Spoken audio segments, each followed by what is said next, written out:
Om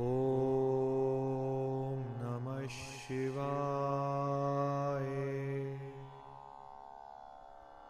Om Namah Shivaya.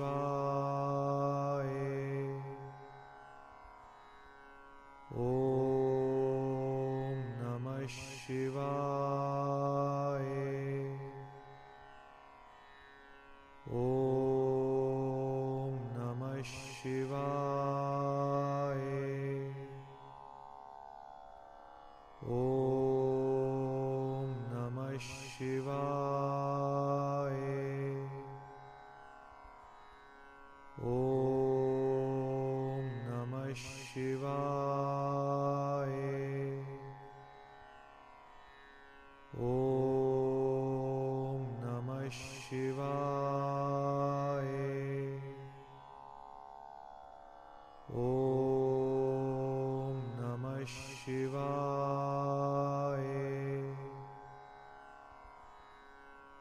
Om Namah Shivaya.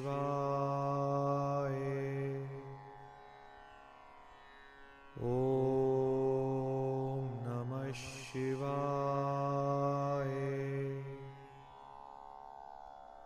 Om Namah Shivaya.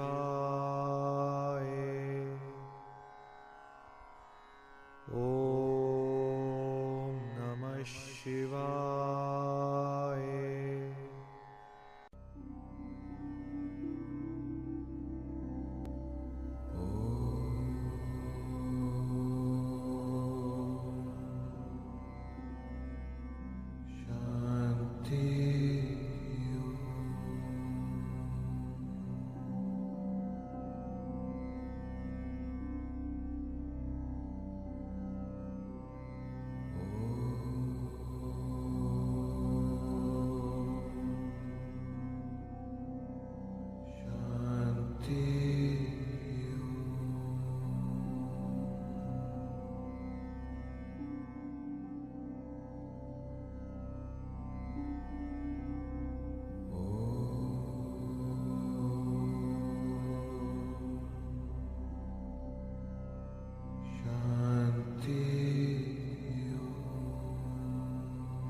Shanti.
Shanti.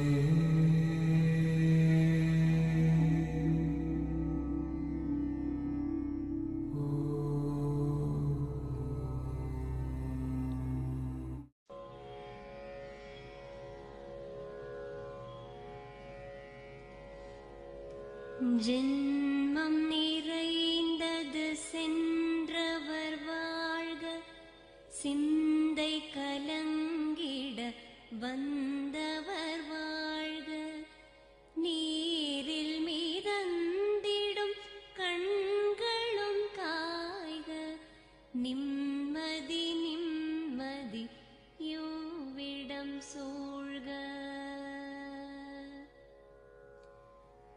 ஜனனமும் பூமியில் புதியது இல்லை, மரணத்தை போலொரு பழையதும் இல்லை, இரண்டும் இல்லாவிடில் இயற்கையும் இல்லை, இயற்கையின் ஆணைதான் ஞானத்தின் எல்லை. பாசம் உலாவிய கண்களும் எங்கே, பாய்ந்து துழாவிய கைகளும் எங்கே, தேசமளாவிய கால்களும் எங்கே, தீ உண்டதென்றது சாம்பலும் எங்கே. கண்ணில் தெரிந்தது காற்றுடன் போக, மண்ணில் பிறந்தது மண்ணுடன் சேர்க, எலும்பு சதை கொண்ட உருவங்கள் போக, எச்சங்களால் அந்த இன்னுயிர் வாழ்க.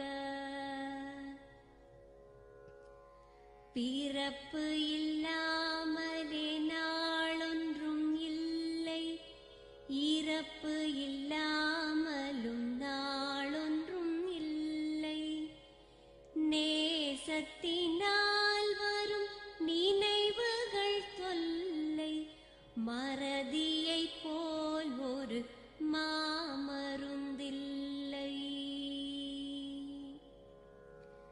கடல் தொடும் ஆறுகள் கலங்குவதில்லை, தாரை தொடும் தாரைகள் அழுவதும் இல்லை, நதி மழை போன்றதே வீதி என்று கண்டும் மதி கொண்ட மானுடர் மயங்குவதென்ன.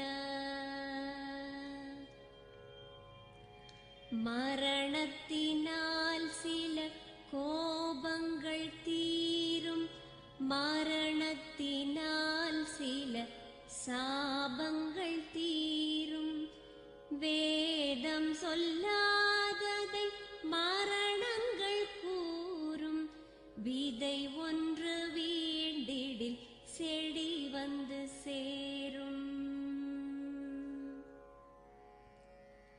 பூமிக்கு நாம் ஒரு யாத்திரை வந்தோம், யாத்திரை தீரும் முன் நித்திரை கொண்டோம், நித்திரை போவது நியதி என்றாலும் யாத்திரை என்பது தொடர்கதையாகும்.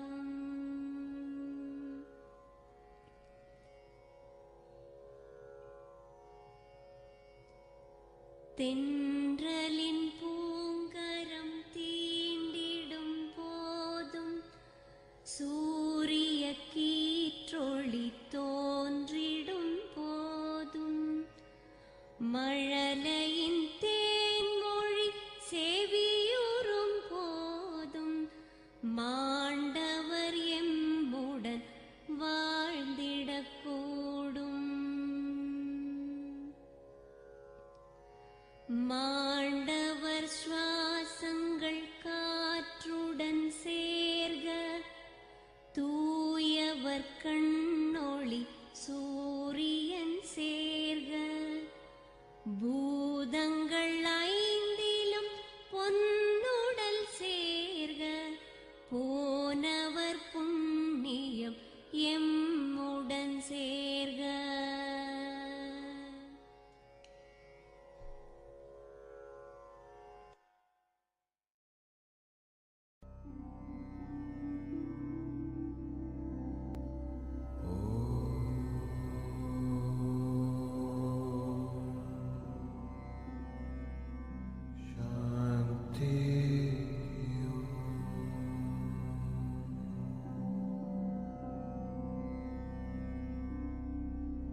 Shanti.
சிந்தை கலங்கிட வந்தவர் வாழ்க, நீரில் மிதந்திட ஜனனமும் பூமியில் புதியது இல்லை, மரணத்தை போலொரு பழையதும் இல்லை, இரண்டும் இல்லாவிடில் இயற்கையும் இல்லை, இயற்கையின் ஆணைதான் ஞானத்தின் எல்லை. பாசம் உலாவிய கண்களும் எங்கே, பாய்ந்து துழாவிய கைகளும் எங்கே,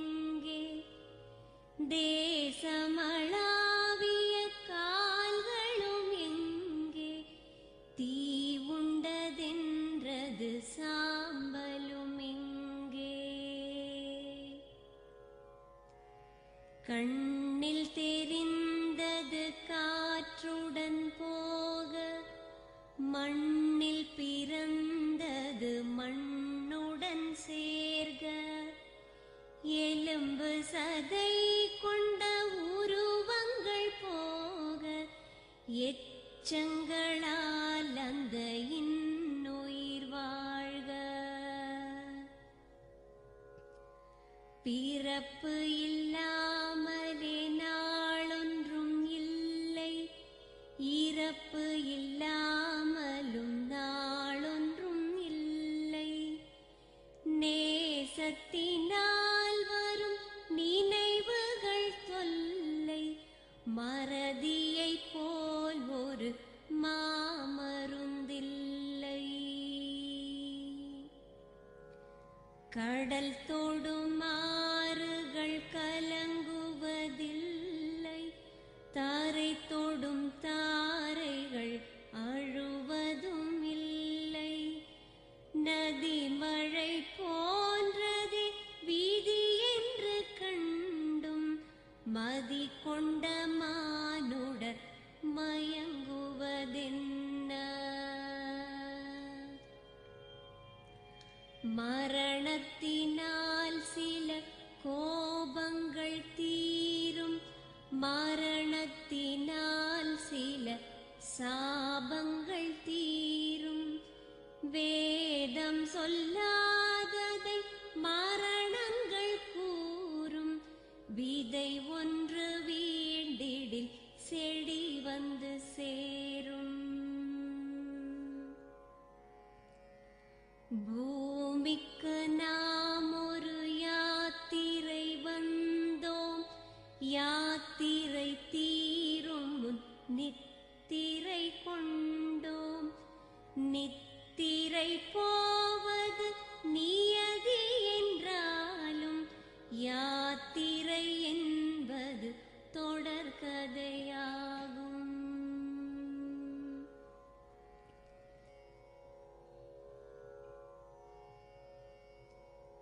தென்றலின் பூங்கரம் தீண்டிடும் போதும், சூரிய கீற்றொளி தோன்றிடும் போதும், மழலையின் தேன்மொழி செவியுறும் போதும், மாண்டவர் எம்முடன் வாழ்ந்திடக்கூடும்.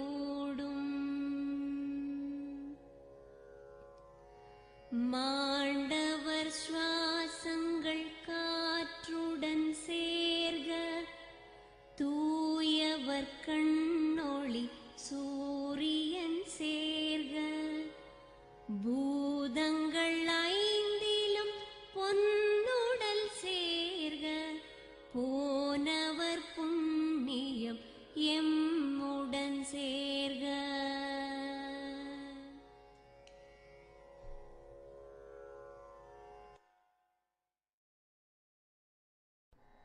Om Namah Shivaya.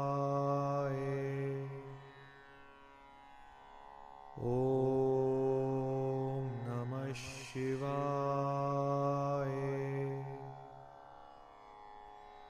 Om Namah Shivaya. Om Namah Shivaya.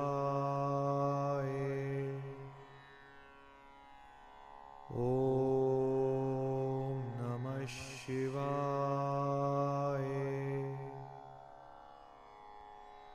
Om Namah Shivaya. Om Namah Shivaya.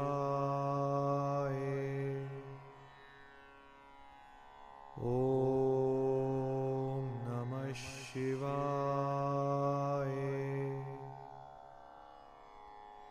Om Namah Shivaya.